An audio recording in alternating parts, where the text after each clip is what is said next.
Hello, everybody. This is the Love Yourself Guru, and welcome to the Love Yourself TV. And welcome to today's episode. We're going to be discussing a really interesting book. I believe it's life-changing, and it's called The Top 5 Regrets of the Dying by Bronie Ware. And Bronie Ware was a palliative nurse, and she spent time with her patients before they passed away. Now, the video is going to be split up into 5 parts. The first thing we're going to be talking about is about having the courage to live the life you want, not what others want. So we're going to be talking about freeing yourself of worrying about other people's opinions. The second thing we're going to discuss, God willing, is striking a work-life balance, not becoming a hamster on the wheel, really having a balance between your work life and your family life, God willing. The third thing we're going to discuss is having the courage to express your feelings.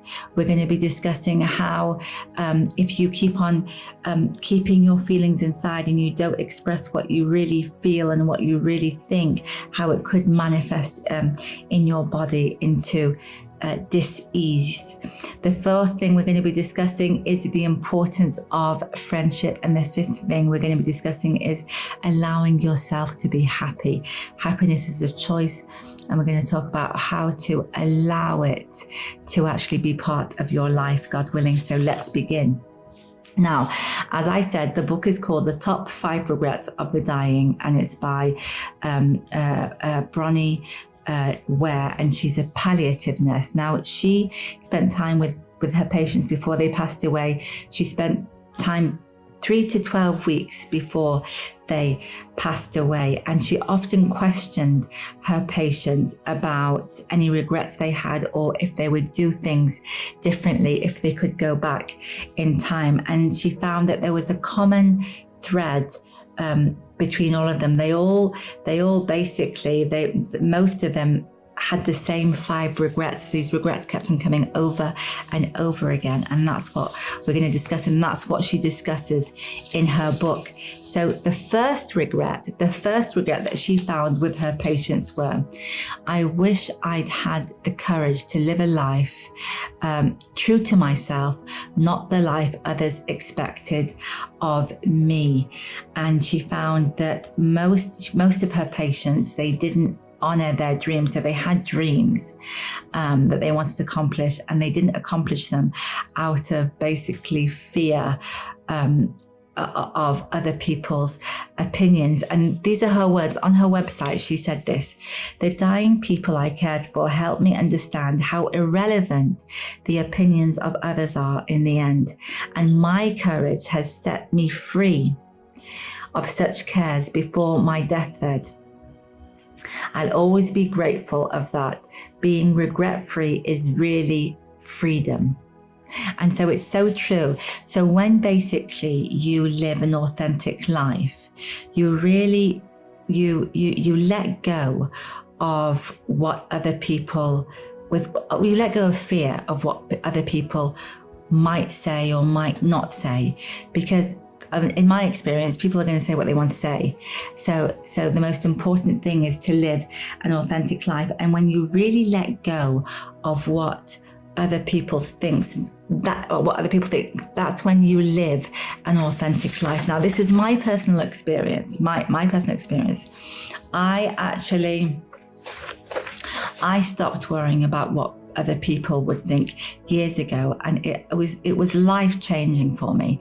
And there were only 2 opinions that I really that were my life. I held really like just everything to me, and that was the opinion of my creator, Allah subhanahu wa ta'ala, God, my creator, my opinion of my creator, and second was my opinion. So whenever I wanted to do something, I wouldn't think about what people would say, or if they would agree or disagree. I would question, well, would my creator be happy with it? Is it ethical? Am I going to be helping humanity, God willing? And am I going to be helping myself? And that's how I started to make all my decisions. Number 1, what would my creator's opinion be of what I'm doing? And number 2, my opinion. And that was it. It was just total freedom from there. total freedom from there. And so my question to you is there anything that you want to do that you're not doing it because you're worried about what other people think, or whether you'll succeed or whether you won't succeed? And if that's the case, just try to let go of what other people think. Try it out for a month. Really, honestly, try it out for a month and start doing what you want to do. And what you'll find is that it is life-changing. That's when you'll really start to, God willing, grow in your field, is when you remove worrying about other people's opinions. Now, the second regret that she found with her patients was I wish I hadn't worked so hard. And she found this really interesting. She found that both men and women had this regret, but men had it more than women. And the reason why men had it more than women, in her experience, in her book, was because they often regretted not spending enough time with their children, not watching their children grow. And it really is a choice. It really is a choice. And it's a mindset. It's a mindset. And so what I found when I started loving myself, and what I found with my clients and people that come to me with the Love Yourself movement, it's a decision that you make, and you ask yourself, is it really worth it? Okay, so I'm working all these hours and I'm not seeing my family. Is it worth it? Is it worth missing out on what I'm missing out on? Because I found that in life, you need a balance of everything. You really need you really need wisdom, and you need a balance in everything. You need a balance of your work, family time, your own time, time for your health, time for exercise, time for your spirituality. It's not just if your whole life is about one thing, then you're going to suffer and everybody around you is going to suffer. So it's really about this regret that often her patients had. It's a blessing for us to read that, because then we can sit back and reflect on our lives and really think, okay, well, thank God, you know what? I'm in good health now, thank God, 1,000,000,000 times. And health is freedom. Also, health is freedom because you can change whatever you want. How can I, for instance, strike a better work-life balance? How can I do what I love, but also spend time with the people I love, and really also work on my spirituality and my health, and spend time with like I said, with the people I love. And only you know the answer. This is like, only you know the answer to that. So only you know that, for instance, God willing, after a long life, 100 years old, only you know whether you'll look back and you'll think to yourself, you know what, I wish I didn't spend so much time working. I could have had both worlds. I could have worked and really enjoyed my job and really enjoyed my life at the same time. It didn't have to be one or the other. I could have had everything, God willing. So only you know the answer. I found out the answer for myself. I chose to have a balanced life. I chose to really, really have a beautiful work-life balance. And it was a choice that I made, thank God. Regret number 3 she found was, I wish I had the courage to express my feelings. Now, this is what she wrote on her website. She said, many people suppress their feelings in order to keep peace with others. As a result, they settled for a mediocre existence and never became who they were truly capable of becoming. Many developed illnesses related to the bitterness and resentment that came as a result. Now, tried and tested. I was, before the Love Yourself movement, before really finding myself, thank God, 1,000,000,000 times, I was somebody that really suppressed my feelings. Honestly, a serial suppressor. I would suppress my feelings so much. And then what happened was they just kept on manifesting in different illnesses. And the more I studied and the more I dug deeper, I realized that if it doesn't come out, it's going to stay in. And if it stays in, it's going to manifest into something not nice. So I tried and tested. This is so true. This is so true. So what I started doing is simply, I just started expressing my feelings, not in a not nice way, still very diplomatic, very respectful, very nice. I wouldn't hurt anybody at all. But for instance, if I don't like something now, I'll say it. If I'm not comfortable with something, I'll say it. If somebody has upset me unintentionally or intentionally, I'll actually say it and I'll have the discussion with them. And what I found was the more honest I was, the more inside me became cleaner and my heart became cleaner. And the more everybody around me just got used to it. They got used to it. And I think they really appreciate me now, because what you see is what you get. Honestly, there's nothing hidden. What you see is what you get. And I think it just brings peace to everybody. It brings peace to me, and it brings peace to everybody around me, because that's it. I don't hide anything anymore. I don't hide my feelings anymore, for my sake, and for my relationship with everybody, just to be really honest and pure. So I can see where they were coming from. I wish I had the courage to express my feelings. So the question to you is, the more you love yourself, the more honestly you don't keep these feelings bottled in. Is there a way that you could get yourself just used to, God willing, getting your feelings out and really expressing yourself? Like I said, it doesn't have to be harsh. It doesn't have to upset anybody. But they shouldn't stay in. So it's just getting into the habit of expressing your feelings, and eventually everybody around you will get used to it. Or once you're used to it, once you get used to it, everybody else will. So it's the first thing is you getting used to it and you being comfortable with really taking care of your health and not bottling things up, being honest with yourself and everybody else around you. Now, the fourth regret was, I wish I stayed in touch with my friends. And what she found was the majority of her patients, they were so busy with their lives and with their work. They had like amazing friends, a few amazing friends, and they just let them slip by. And I've been blessed with amazing friends. Like, I wouldn't say that, for instance, I could count them on my hand, but absolutely amazing friends. And I've made the conscious decision to keep my friends in my life, because I love them and they bring so many blessings into my life.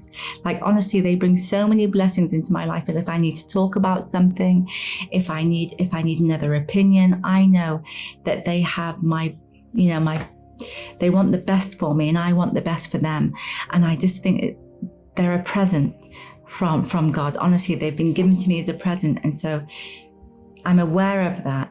And I keep in touch with them on a regular basis. So they're a blessing. I have that blessing in my life. So the question to ask yourself is, your friends, the really close few ones that you want the best for them and they want the best for you, are you keeping in touch with them? Because they are a blessing.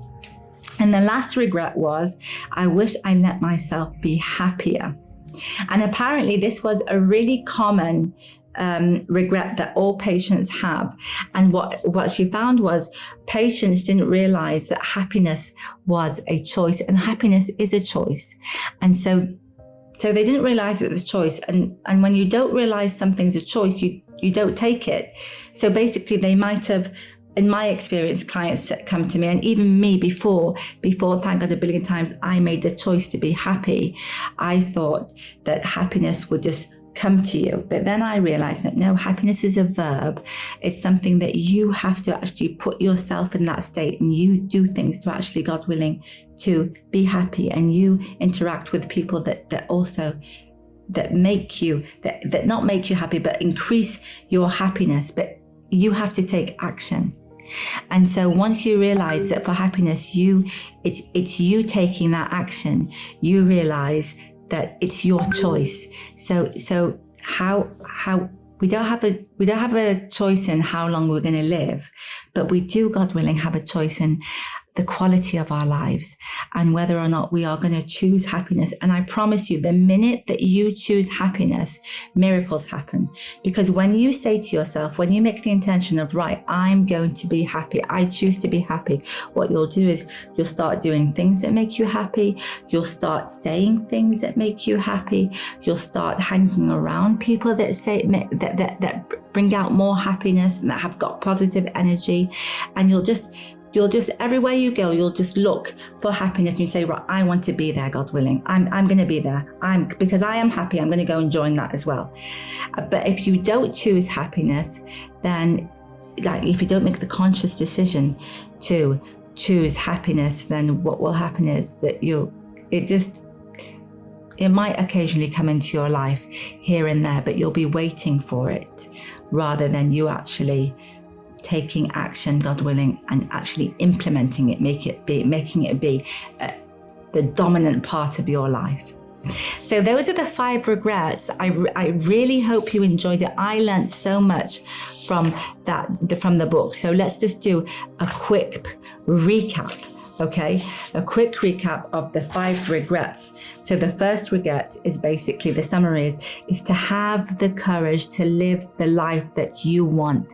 Have the courage to live the life you want. Don't worry about any other people's opinions. Like I said, now I removed people's opinions from my life, and my creator, Allah subhanahu wa ta'ala, God's opinion is what I strive for. Is my creator going to be happy with what I'm doing or not? And then my opinion, God willing. And then the second thing is striking a work-life balance, like really being conscious of enjoying every area of my life, not just spending my life working. The third regret was having the courage to express your true feelings, really live an honest, authentic life, God willing. Don't keep your feelings bottled up. It's not worth it. And then everybody around you will just get used to this beautiful, honest you. You're so much nicer to deal with. Number 4, the importance of friendship. If God is great and has blessed you with amazing friends, a couple of amazing friends, really appreciate them and keep them in your life. And the last one was allowing yourself to be happy. Like I said, we don't have a choice of how long we're going to live, but we do have a choice of the quality of our life, and happiness is a choice. I love you loads. I hope you enjoyed the video, and I hope to see you in the next episode. Kindly click the like button if you like the video, and the subscribe button, and have a brilliant, beautiful, absolutely amazing day.